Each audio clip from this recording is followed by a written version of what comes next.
Emmanuelle Pollack est docteure en histoire de l'art. Spécialiste de l'art sous l'occupation, elle a consacré une partie de son travail à la recherche des œuvres volées par les nazis pendant la Seconde Guerre mondiale, notamment aux familles juives déportées. Derrière le sigle MNR, pour Musées Nationaux Récupération, se cachent effectivement des centaines d'œuvres spoliées par les Allemands et en attente de retrouver leurs propriétaires d'origine.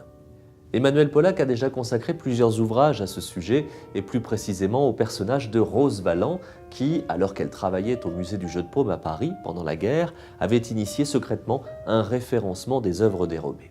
Parallèlement à une exposition présentée actuellement au Mémorial de la Shoah à Paris, Emmanuelle Pollack publie ce passionnant ouvrage, fruit de plusieurs années de recherche, Le marché de l'art sous l'occupation de 1940 à 1944. Comment le marché de l'art a-t-il évolué durant cette période sombre? Qui étaient les vendeurs et les acheteurs qui se croisaient dans les salles des ventes ou les galeries?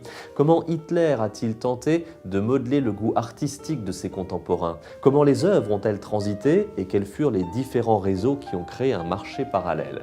Autant de questions abordées dans ce livre qui nous entraînent dans cette époque lointaine et pourtant si proche de nous.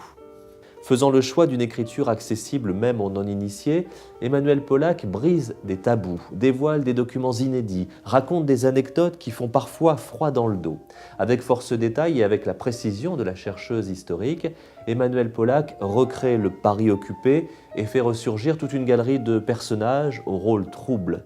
Elle nous explique surtout que ces événements des années 1940 ont encore des résonances aujourd'hui et que les drames vécus alors doivent rester en mémoire pour ne pas se répéter un jour.